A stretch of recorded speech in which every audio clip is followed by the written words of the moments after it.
Yang 50,000 tahun tu keadaan semua lebih kurang sama ke macam kalau orang bertakwa dia lain sikit? 50,000 tahun berdiri di padang mahsyar.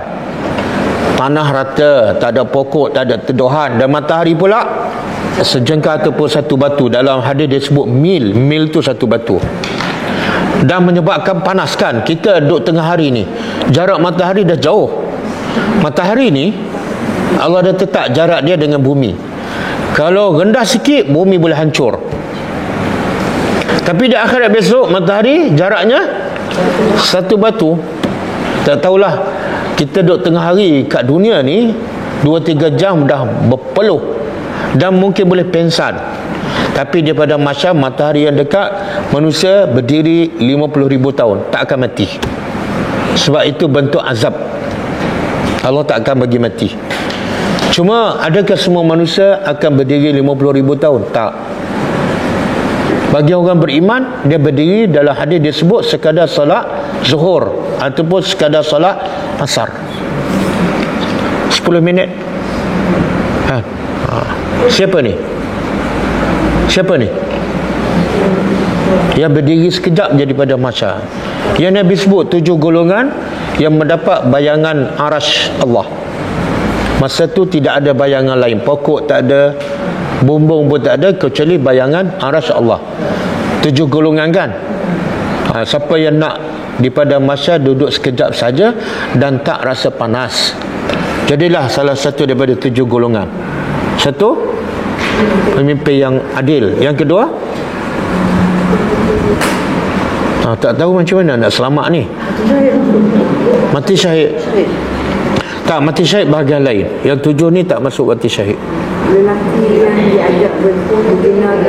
Lelaki yang diajak berzina, kemudian tak ada siapa tahu, semua dah ready, tiba-tiba kekuatan iman dia kata apa? Aku takut pada Allah.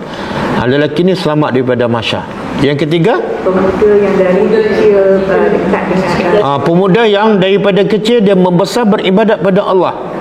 Matlamat hidup dia beribadat, bukan tak kerja, tapi dia bekerja pun untuk menyempurnakan ibadat dia pada Allah. Yang keempat, lelaki yang hatinya tergantung kat masjid. Hati dia tergantung kat masjid. Macam lampu lah.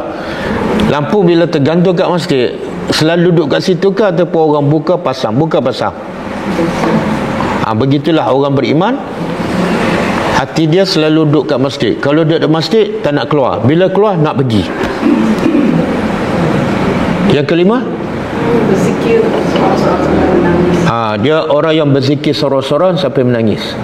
Kalau berzikir ramai-ramai tak masuk. Nampak macam senang tapi susah kan.